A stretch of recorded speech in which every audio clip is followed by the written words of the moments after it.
The Shadows of Alexandria. A professor's deadly discovery unearths a lost relic, a hidden truth, and a race against time in the silent stacks of a midnight library. The night had fallen softly over the University of California, Irvine, casting long shadows across the empty campus. The Aldrich Park Library, standing stoic and grand, was silent, except for the quiet hum of the fluorescent lights that had been left on to guide the rare late-night visitor. It was just past 2 a.m., and Professor Samuel Bennett, an esteemed if slightly eccentric figure in the history department, was making his way through the dimly lit stacks in the basement, a place few dared to go at this hour. Professor Bennett had been researching the conquests of Alexander the Great for years, driven by an almost obsessive passion for unlocking ancient mysteries. That night, he'd been tracking down a rumor, an old note buried in one of the thousands of books tucked away in the library's labyrinthine archives. According to whispers he'd picked up from a retired librarian, the note supposedly pointed to a discovery that could turn history on its head. A lost diary of Alexander the Great himself. Some believed it was nothing more than a myth, a fiction concocted to dazzle undergraduates.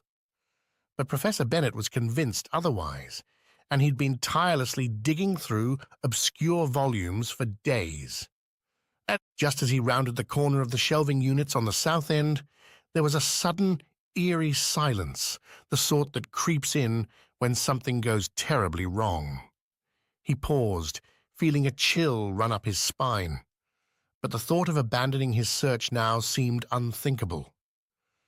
With a sigh, he resumed scanning the spines of the dusty tomes before him. That's when he noticed the faint glimmer of a folded piece of paper sticking out between two books, a slim, tattered volume on Greco-Roman military tactics and a well-worn biography of Alexander himself. His heart raced as he reached for it, but before he could touch it, he heard a faint click. The heavy shelves began to close in, grinding on their tracks, locking him in place. There was barely enough time to gasp before the darkness claimed him. The next morning, the library buzzed with attention unlike any it had seen in recent years. News of Professor Bennett's tragic accident spread quickly, students and faculty alike whispering about the strange, gruesome fate that had befallen him. Officially, it was being investigated as an unfortunate accident. An aging professor had simply gotten trapped between the library's automatic shelving units, unable to call for help. Yet for Dr. Lillian Tanaka, a colleague of Professor Bennett's in the history department, the story didn't sit right. Lillian had known Samuel for years. He was meticulous, almost to a fault. The idea that he'd carelessly ignored the shelf alarms or ventured too close to the moving units felt implausible. And then there were the whispered rumors she'd overheard among the students about a supposed ancient diary and a mysterious note. Her curiosity was piqued, and when campus security completed its investigation and gave clearance for faculty to re-enter the library, Lillian was the first one to volunteer to sort through the remnants of Bennett's work. She walked into the dim basement, her footsteps echoing against the cement floor. The towering shelves loomed around her, each one packed with volumes upon volumes of history. She found the spot where Bennett had been trapped, grimacing as she imagined the scene. It was too clean now, too orderly. The library staff had reset everything, and it looked as if nothing had happened. Yet she could feel an odd sense of unease in the air, as if the books themselves were watching her. She started combing through the section of the shelves where Bennett had been last seen. If he had left any clues, they would be here, hidden among the unremarkable volumes of military history and Greek warfare. Hours passed, and she began to think she was chasing shadows, until she spotted a thin, crinkled piece of paper sticking out from a book on a lower shelf. With trembling hands, she pulled it out. The note was simple, scrawled in Bennett's familiar handwriting. The diary lies in the forgotten corners of Alexandria, buried beneath the wisdom of the Ptolemies. Seek the parchment from Salmachus, and the map will follow. Lillian stared at the words, her mind racing. Alexandria? Salmachus? The references were cryptic, but they pointed to something tantalizing. She knew Bennett well enough to recognize his academic shorthand. Salmachus likely referred to the ancient fountain of Salmacis, tied to Greek myth and known for its mysterious properties. But what was the parchment from Salmachus, and where would it lead? "Find anything?" a voice suddenly asked, startling her. She turned to see Dr. James Morales, a sharp-minded archaeology professor with whom Bennett had frequently sparred over ancient Greek history. "Oh, James," she exhaled, trying to mask her surprise. "I thought I'd check his last research notes. I found this." She held out the note. Morales scanned it quickly, his brow furrowing. "Did Bennett say anything to you about this?" he asked. "Not exactly, but I knew he was onto something big. He mentioned he'd found evidence of a previously unknown diary from Alexander the Great.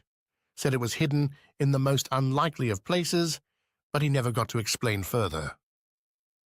Morales considered her words, his expression turning speculative. If Bennett was right, this diary would be worth millions. Imagine the historical value, let alone the monetary price tag.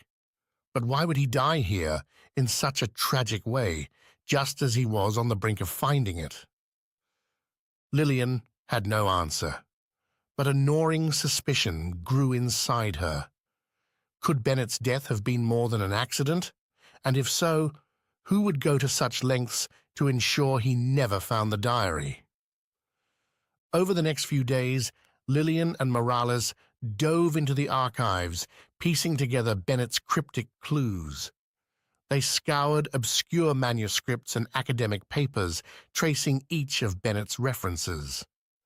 By the end of the week, they'd made a startling discovery. The note appeared to reference an ancient manuscript housed in an off-limits section of the library known as the Restricted Archives. Lillian had only heard rumors about this hidden part of the library, a small room tucked away in the basement that held rare and delicate manuscripts from around the world. Access was heavily restricted, and only a select few faculty members even knew of its existence. As luck would have it, Dr. Morales was one of them. The next night, after arranging for a late entry, the two professors met in the basement, flashing their IDs to the disinterested security guard. Lillian and Morales slipped through the door into the restricted archives, dimly lit and musty, the air thick with the scent of ancient paper. Their search was methodical, if tense. Row by row, shelf by shelf, they sifted through the stacks. Finally, Lillian spotted it. A brittle, almost translucent scroll tucked between two volumes on the ancient Ptolemaic dynasty. "This is it," she whispered, carefully unrolling the parchment. The text was faint but legible, written in a language that appeared to be a mix of ancient Greek and Persian. Her heart pounded as she deciphered the words. "In the shadow of Salmachus, Alexander's thoughts were inked. Seek the tomb where Ptolemy rests." Her breath caught. The tomb of Ptolemy Rheseus' son, Alexander's trusted general, was believed to be somewhere in Alexandria. Legends held that it contained treasures, but there had never been evidence to support the idea of a diary. Just then, she heard a faint rustling, and before she could react, the lights flickered and went out. She froze, barely able to see Morales next to her in the darkness.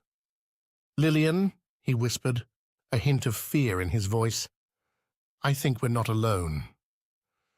The sounds grew louder, footsteps echoing from the main library. They crouched, barely daring to breathe as they listened. Whoever was there was moving purposefully through the stacks, and Lillian's mind raced with questions. Had someone else been following them? The footsteps stopped just outside the door to the restricted archives. They heard the lock click, and the door creaked open. The silhouette of a tall figure appeared, shining a flashlight in their direction. Dr. Tanaka, Dr. Morales. It was the head librarian, Miss Danvers, her face unreadable in the shadows. You shouldn't be here. Morales stepped forward. Miss Danvers, we're here on legitimate business. This manuscript, he held up the parchment, could be the key to an extraordinary historical discovery. Professor Bennett died for this knowledge, and we're just trying to finish what he started. Miss Danvers gave him a cold smile. I'm aware of Bennett's pursuits, and I'm aware of the risks he took. She stepped closer, her gaze shifting between them. Did you really think you could uncover something so valuable without the university noticing? What do you mean? Lillian asked, feeling a cold sense of dread. Miss Danvers sighed, her eyes narrowing. The diary, if it exists, belongs to history, not to individuals chasing after glory or fortune.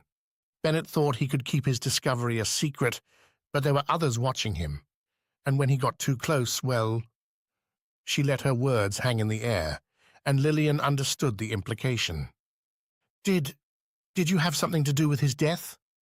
Lillian's voice was barely a whisper. Danvers tilted her head, a faint smirk on her lips. Accidents happen. People get lost in their own obsessions. She stepped closer, her voice low. Hand over the manuscript, or you'll meet a similar fate.